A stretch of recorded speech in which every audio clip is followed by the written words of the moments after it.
ठीक है, बात करके बहुत अच्छा लगा। তো হেই হোয়াটসঅ্যাপ গাইস, অনেক দিন থেকে ঘোরাফেরা করা হয় না, তার জন্য ভাবলাম আজকে বাংলা বান্ধার প্যারেড হয় ওইখানে আমরা দেখতে যাব বা বর্ডার গার্ড সেরেমনি, সেখানে যাওয়ার জন্য আমরা 4 বন্ধু মিলে বাইরে হয়ে গেলাম। তো 500 ডিগ্রি রোদের তাপমাত্রা আজকে। আমরা এখন আছি ভজনপুরে, এখানে গাড়ির জন্য ওয়েট করতেছি। অল্প কিছুক্ষণের মধ্যে হয়তো বাস চলে আসবে, আমরা হয়তো আজকে বাসে করে যাব। আজকে আমাদের প্ল্যান ছিল যে ট্রাকে করে যাব, কিন্তু যেহেতু ট্রাক আবারও তো পাওয়া যাচ্ছে না বাংলা বান্ধার, তার জন্য আমরা এখন প্ল্যান করলাম যে বাসের মধ্যে যাব। তো একটু পরে আমরা বাসে উঠবো। তো অনেকক্ষণ বা 10-15 মিনিটের মতো ওয়েট করার পরে আমাদের বাসটা চলে আসলো। এখন আমরা বাসে উঠবো। বাসে ওঠার পরে যা কাহিনীটা হয়, এক একজনের মানুষের যা রিয়াকশন, আমি ক্যামেরা ধরে রাখছি, মানুষজন এক একজন যা রকম রিয়াকশন দিতেছে, মানে মনে হইতেছে যে অন্য একটা জায়গায় চলে আসছে, মানে অন্যরকম একটা মানুষ দেখে ফেলছে তারা। মানে এখানে আপনারা শুধু দেখেন, এখানে চাচাকে যে ভাই কোন রিয়াকশনটা দিতেছে, বাপরে বাপ, আমি তো ভয়ে পুরাই শেষ।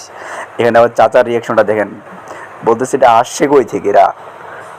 চাচার মনে রিয়াকশন এইরকম। আচ্ছা যাই হোক, কিছু করার নেই। আমরা ভজনপুরে বাসে উঠে ফেললাম। এখন আমাদের নেক্সট গন্তব্যে যাওয়ার জন্য 6 সিটের যে ধাক্কা, ভাইরে ভাই, শুধু এরকম 6 সিটের যে ধাক্কা, বাপরে বাপ। 6টি যে যারা বাসের মধ্যে যান তারা তো জানেন 6 সিটের মধ্যে কীরকম একটা মানে এক্সপিরিয়েন্স, মানে কীরকম একটা ধাক্কা। 6 সিটের এক্সপিরিয়েন্স কিছু বলার নেই, মানে একটা অস্থির লেভেলের একটা ফিলে আসি, শুধু এনজয় করতেছি।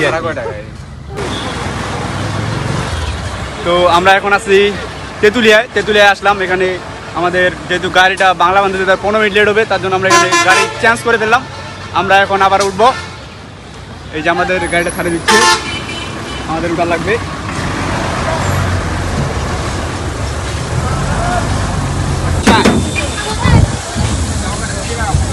উঠে গেলাম আমরা গাড়ির মধ্যে, যেহেতু বাংলা যাওয়ার উদ্দেশ্যে বাংলা বান্ধা যাবো আমরা। এখানে গাড়ির মধ্যে আছি, যেহেতু আমাদের সামনের সিটের কোনো অপশন নাই, আবার 6 সিটে বসার লাগবে আমাদের। 6 সিটের যা এক্সপিরিয়েন্স আপনাদের বলার বাইরে।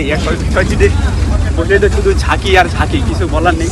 আমরা আবার 6 সিটে পড়ে গেলাম, কিছু করার নেই। এখন আমরা যাব বাংলা বান্ধার, অল্প কিছুক্ষণের মধ্যে হয়তো পৌঁছে যাবো। অনেকক্ষণ জার্নি করার পরে আমরা অবশেষে চলে আসছি বাংলা বান্ধায়।